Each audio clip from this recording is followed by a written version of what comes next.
Conrad Murray, personne numéro 1 responsable de la disparition du plus grand artiste de tous les temps que la Terre ait porté, toutes catégories confondues. Il s'agit bien de l'unique et seul roi de la musique, Michael Jackson. À savoir, donc, dans les dernières années, Michael Jackson était en mauvaise posture financière. D'accord? Il continue à gagner des millions. Hein. Les gens, des fois, ils oublient ça.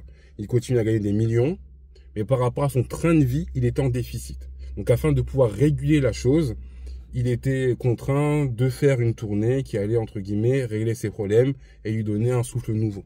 D'accord? Opportunité aussi pour laquelle ses enfants auraient pu le voir performer sur scène. Donc, les choses se font. On parle de 10 dates au départ. Les places se vendent à un temps record incroyable. À part du gars, on savait très bien. Ils ont rajouté 40 dates supplémentaires. Donc déjà, sur la sphère publique, quand on voyait l'état de Michael physiquement, on s'interrogeait sur le fait de savoir est-ce que Michael sera en capacité de faire ces tournées-là. C'était partagé, hein, franchement partagé. Il est vraiment minci de beaucoup. À travers les répétitions qu'on a pu voir à l'occasion de This Is It, donc on voit qu'il était vraiment très aminci. Il y avait même vous savez, les vêtements qui réchauffent là, un peu thermiques là, comme ce que les ambulanciers donnent aux victimes lors des accidents. Il était souvent avec ça. Il avait souvent froid, il se plaignait d'avoir froid. Et dans la sphère privée, difficulté à dormir. Donc c'était par le biais d'éléments médicamenteux où il arrivait à se relaxer davantage et à dormir. À savoir, Michael Jackson évoquait ses penchants en chanson. Dans l'album Blood and the Dance Floor, le remix, le titre Morphine, il en parle. Il en parle. Il incarne plusieurs personnages, mais il parle de ça. Du Demerol, etc. Donc il y a plusieurs dérivés de ça, hein, comme le Propofol aussi. Mais il en parlait. Je dis, incroyable. Je pense que ça a été sous-estimé, ça aussi. Les gens se peut-être arrêtés à la sphère artistique, alors que Michael Jackson parlait de sa vie. Passons. Conrad Murray, mandaté pour être le médecin. Lui aussi en mauvaise posture financière. Donc, on lui dit qu'il a l'opportunité d'être le médecin de le suivre de la plus grande star de tous les temps, en affichant donc le salaire qu'il gagnerait de manière mensuelle. Bien sûr qu'il allait dire oui. Mais je pense qu'en termes, au niveau de l'éthique, il a oublié certaines choses. Certains prérequis. Donc, est-ce qu'il était focalisé plus sur ce qu'il allait gagner? Parce qu'on sait que, du moins, le dernier groupe qui était formé, hein, le personnel de Michael, rares sont les personnes qui est en capacité de dire non à Michael. Donc, les gens, souvent, voilà, ils disaient oui à tout. À tort ou à raison, mais ils disaient oui à tout. C'est dommage. C'est dommage. Donc, voilà, Michael est suivi. On entend un peu les deux versions. On entend que Michael, physiquement, tient la route. Suivi également de près par Lou Ferrigno, pour ceux qui connaissent.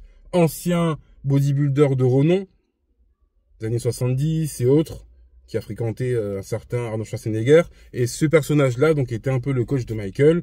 Il a joué le rôle de Hulk en série dans les années 70-80. Passons. Les choses se font, les choses se font. Puis vous savez très bien ce qui s'est passé, hein, malheureusement, le 25 juin 2009. Et en fait, c'est sur justement les différentes péripéties pendant cet événement tragique que j'ai envie, entre guillemets, de parler un petit peu. Pour commencer, donc voilà, hein, il administre à Michael Jackson le fameux produit que vous connaissez. Et après, bah, ça génère voilà, un arrêt cardiaque à ce niveau-là. On sait tous que quand on essaie de réanimer une personne et d'effectuer un massage cardiaque, on fait ça sur une surface solide, dure. Conrad Murray, il a fait quoi? Sur le lit. Non! Première erreur. C'est terrible quand même.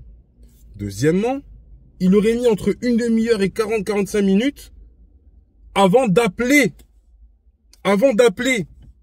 Mais c'est quoi cette perte de temps là? Je continue. Une fois que, donc, que le staff d'ambulance est arrivé, d'ailleurs même ça, ils avaient fait un détour bizarre, enfin, du perte de temps. Perte de temps.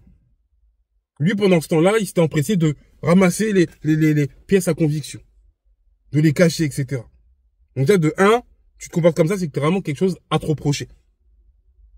De 2, quand je vois comment il a géré la chose, incompétence totale. Oui, il s'agit d'une grande star, etc. Si on veut. Mais c'est un être humain avant tout. Un médecin, il est censé s'occuper de sa fonction première et de performer dans ce sens-là. Sinon, il fallait qu'il renonce à ce poste-là. C'est incroyable quand même. Moi, je sais pas. Je comprends pas. Franchement. Et en plus, à travers différentes recherches, sachez que aux États-Unis, en fait, vous avez besoin d'autorisation pour pouvoir administrer certains produits dans certains États.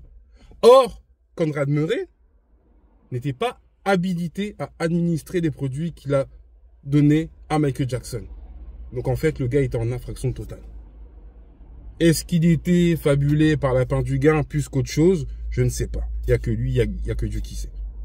En tout cas, pour moi, ça montre l'incompétence de ce monsieur-là. Et franchement, la rage.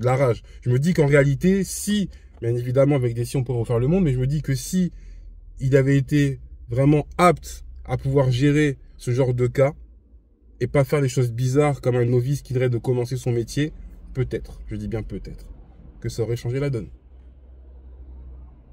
Le clan Jackson était mécontent, a porté plainte contre lui. Le monsieur après, voilà, il a été au placard pendant quelques temps. Il est ressorti, là, le monsieur, il est libre comme l'air. Il a même écrit un livre au nom du DCZ. Enfin bref, je passe.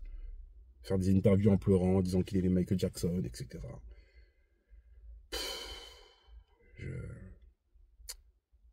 Embêtant tout ça. En tout cas, je ne sais pas ce que vous pensez de ça. Sans vouloir rentrer dans une sphère de théorie du complot qu'il aurait été envoyé pour voilà, etc. Non, je suis pas là-dedans. Moi, ce que je vois, c'est quelqu'un d'incompétent qui n'a pas su gérer les choses et peut-être qu'il disait oui à tout aussi. C'est compliqué de dire non à Michael Jackson ou autre, etc. Mais quand ça concerne la vie d'une personne, quand même. Enfin. C'est tout pour aujourd'hui. Hâte de lire vos commentaires également. Comment avez-vous apprécié cet événement par intermédiaire de ce personnage Conrad Murray. Conrad Murray. Et puis, je sais pas, peut-être que c'est unanime, hein, enfin je verrai selon ça, mais incompétence totale.